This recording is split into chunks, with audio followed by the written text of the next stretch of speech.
السلام علیکم ورحمۃ اللہ وبرکاتہ، نحمدہ ونصلی علی رسولہ الکریم، اما بعد فاعوذ باللہ من الشیطان الرجیم، بسم اللہ الرحمن الرحیم، رب اشرح لی صدری ویسر لی امری واحلل عقدۃ من لسانی یفقہوا قولی۔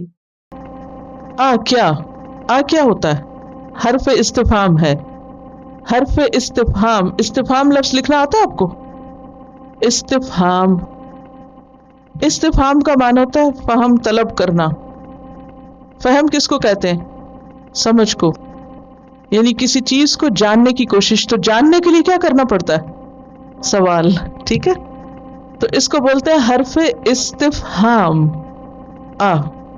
لیکن ہمیشہ حمزہ یا الف جو استفہام کا سوال کے لیے نہیں ہوتا، پوچھنے کے لیے نہیں ہوتا، کبھی ڈانٹ کے لیے ہوتا ہے، کبھی انکار کے لیے ہوتا ہے، کبھی تعجب کے لیے ہوتا ہے۔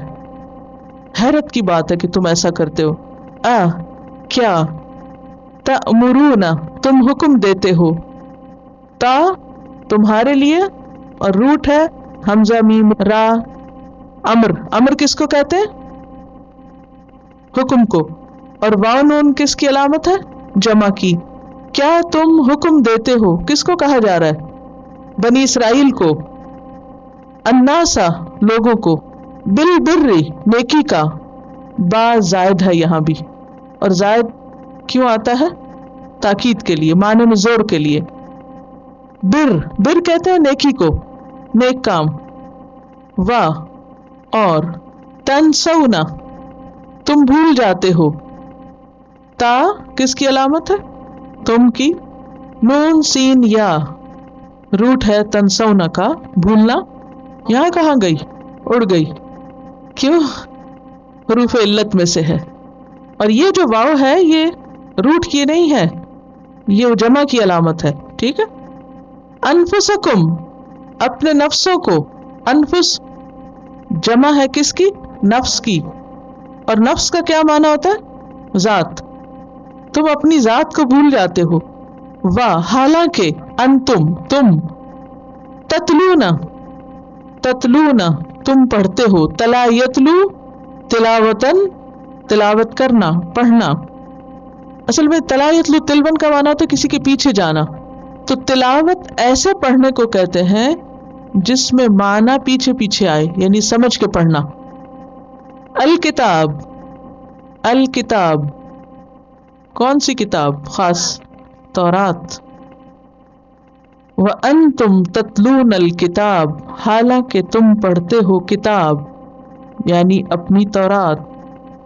افلا، کیونکہ خطاب آپ نے خود ہی کہا تھا بنی اسرائیل کو ہے۔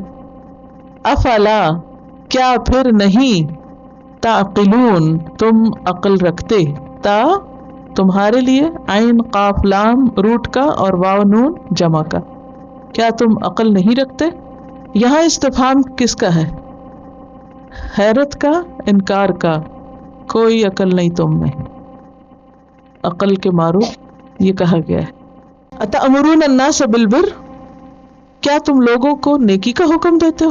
لوگوں سے کہتے ہو کہ نیک کام کرو۔ کس کو خطاب ہے؟ کس سے کہا جا رہا ہے؟ بنی اسرائیل سے، کیونکہ ان کے علماء لوگوں کو بہت واز کرتے اور کہتے دیکھو حق پرست بنو، سچائی کو فالو کرو، لیکن جب سچائی سامنے آئی تو خود ہی سب سے پیچھے رہ گئے۔ تو ان سے کہا جا رہا ہے اتأمرون الناس بالبر وتنسون انفسکم، اور اپنے آپ کو بھول جاتے ہو۔ یہاں جو حمزہ ہے نا استفہام کا، یہ ڈانٹ کے لیے۔ اتأمرون الناس بالبر وتنسون انفسکم وانتم تتلون الکتاب، اور تم پڑھتے ہو کتاب۔ تو جب انسان کتاب پڑھتا ہے تو سب سے پہلے اس کے پڑھنے کی آواز کہاں جانی چاہیے؟ اس کے اپنے کانوں اور اپنے دل میں۔ تلاوت صرف کسی کو سنانے کے لیے نہیں ہوتی، تلاوت خود سمجھنے کے لیے بھی ہوتی۔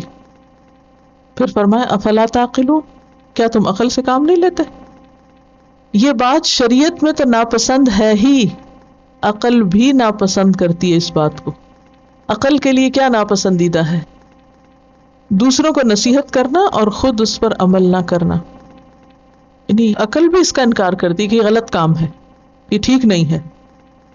انسان کا ضمیر بھی انسان کو ملامت کرتا ہے کہ دوسروں کو نصیحت، خود میاں فضیحت، اثر بھی نہیں ہوتا نصیحت کا۔ حدیث میں آتا ہے، مسلم کی حدیث ہے، ابدأ بنفسک، اپنے نفس سے آغاز کرو، فتصدق علیہا، پہلے اس پہ صدقہ کرو. سب سے پہلا صدقہ انسان کا کہاں ہونا چاہیے؟ اپنی ذات پر. فإن فضل، اور اگر بچ جائے، شیئن کوئی چیز، فلأہلک، تو اپنے گھر والوں پر. یہ ترتیب ہے، پہلے خود پر، پھر گھر والے، پھر باہر. اس کے بارے میں ایک واقعہ بھی ملتا ہے. ایک بچہ نبی صلی اللہ علیہ وسلم کی خدمت میں تھا، اور وہ بچہ یہودی تھا، آپ کا خادم تھا.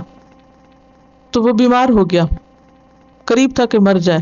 نبی صلی اللہ علیہ وسلم نے اس کو اسلام کی دعوت دی کہ مسلمان ہو جاؤ. اس نے اپنے باپ کی طرف دیکھا کہ میں کیا کروں. باپ نے کہا مسلمان ہو جاؤ، اور بچہ مسلمان ہو گیا اور فوت ہو گیا. آپ صلی اللہ علیہ وسلم نے فرمایا الحمدللہ الذی انقذہ بی من النار، اللہ کا شکر جس نے اس کو میری وجہ سے آگ سے بچا لیا. تو اس بچے کے باپ نے اپنے بیٹے سے کہا تھا اطع ابا القاسم، ابو القاسم کی بات مان لو، مسلمان ہو جاؤ. لیکن خود مسلمان نہیں ہوا. اور ایسے باپ بہت سے ہوتے ہیں جو اولاد کو تو کہتے ہیں نماز پڑھو، لیکن خود نہیں پڑھتے. بہت سے لوگ کہتے ہیں کہ بچوں کی تربیت کیسے کریں. بچوں کی تربیت کا بہترین نسخہ یہ ہے کہ جو کام آپ ان کو کہیں وہ آپ خود کر کے دکھائیں. اگر کوئی کام آپ خود نہیں کرتے اور صرف بچوں کو کہتے ہیں تو وہ تو بچے وہ کیسے کریں گے؟ ان کو تو رول ماڈل چاہیے. آج ہمارے بچوں کی اصلاح کیوں نہیں ہوتی؟ کیونکہ ان کے سامنے رول ماڈلز نہیں ہیں. وہ سچ کیوں نہیں بولتے؟ کیونکہ سچ بولنے والے نہیں ہیں. وہ نیکی کا کام کیوں نہیں کرتے؟ کیونکہ ان کے سامنے عملی مثالیں نہیں ہیں. تو عملی مثالیں قائم کرنے کی ضرورت ہے. تو اس میں بنی اسرائیل کو ڈانٹ پلائی جا رہی ہے، اور ان کے علماء کو خاص طور پر، کہ اوروں کو واز کرتے ہو، خود عمل نہیں کرتے ہو، حالانکہ تم کتاب پڑھتے ہو. ہمارے لیے کیا سبق ہے اس میں؟ کسی کو نصیحت کرنے سے پہلے خود عمل کی ضرورت ہے.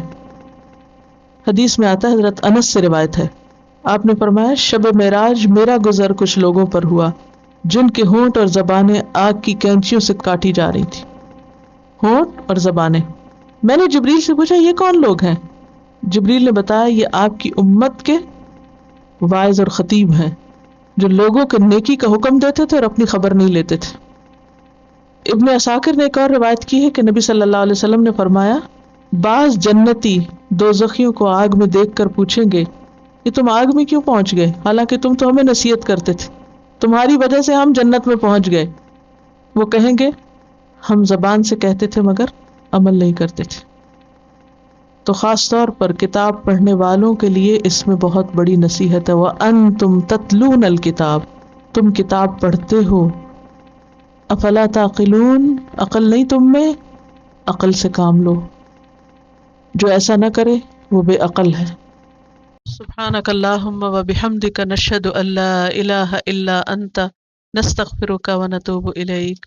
السلام علیکم ورحمۃ اللہ وبرکاتہ.